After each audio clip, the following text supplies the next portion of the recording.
ثواب اور صدقہ جاریہ۔ اس ویڈیو کا ٹاپک ہے ایمان مفصل۔ ایمان مفصل کو یاد کرنے کے لیے ہم نے اس کو ایک نظم کی صورت میں پڑھیں گے تو ہمیں جلدی یاد ہو جائے گا۔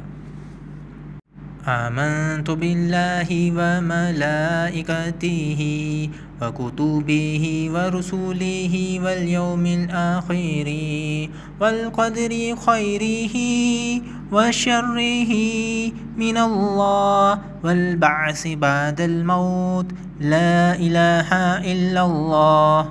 تو ایمان مفصل میں جو ہے سب سے پہلے اللہ پر ایمان رکھتے ہیں، پھر ملائکہ پہ، پھر کتابوں پہ یعنی جو آسمانی کتابیں ہیں، ملائکہ یعنی ملائکہ پہ ایسے ایمان رکھنا ہے کہ وہ نور سے بنی مخلوق ہیں اور معصوم ہیں، یعنی وہ گناہ نہیں کرتے اور اللہ کے حکم کی نافرمانی نہیں کرتے، اور جو 4 مشہور فرشتے ہیں ان پہ ایمان، ان کے کاموں پہ ایمان۔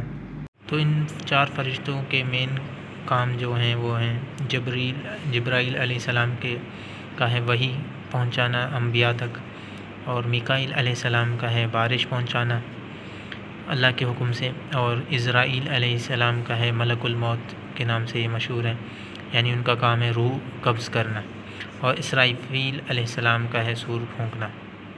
اور کتابوں پر ایمان لانے سے مراد ہے کہ تورات جیسے آسمانی کتابیں ہیں، 4 مشہور کتابیں تورات، زبور اور انجیل اور قرآن۔ قرآن کے بارے میں یہ ہے کہ قرآن کی حفاظت کا ذمہ داری اللہ نے لی ہے، اور اس میں کوئی بھی چینجنگ نہیں ہے، نہ ایک ورڈ کی نہ ایک نقطے کی۔ تورات موسیٰ علیہ السلام پر نازل ہوئی، زبور داؤد علیہ السلام، انجیل عیسیٰ علیہ السلام، قرآن محمد صلی اللہ علیہ وسلم۔ رسالت میں ان کی رسالت پر ایمان لانا، اور وہ یہ کہ وہ معصوم ہیں۔ معصوم کا مطلب ہے کہ گناہوں سے پاک ہیں، اور بشر ہیں، بشر یعنی انسان۔ آخرت پر ایمان لانے سے مراد ہے کہ آخرت کی زندگی پر، حساب و کتاب پر، جزا و سزا پر ایمان۔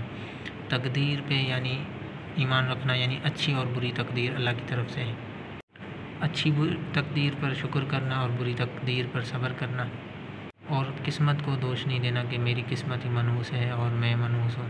یا کچھ لوگ کہتے ہیں کہ کون سا منحوس وقت تھا، کون سی منحوس گھڑی تھی، یہ بات کرنے سے آپ صلی اللہ علیہ وسلم نے منع کی، اور آپ صلی اللہ علیہ وسلم نے فرمایا کہ زمانے کو گالی نہ دو، زمانے کو برا بھلا نہ کہو۔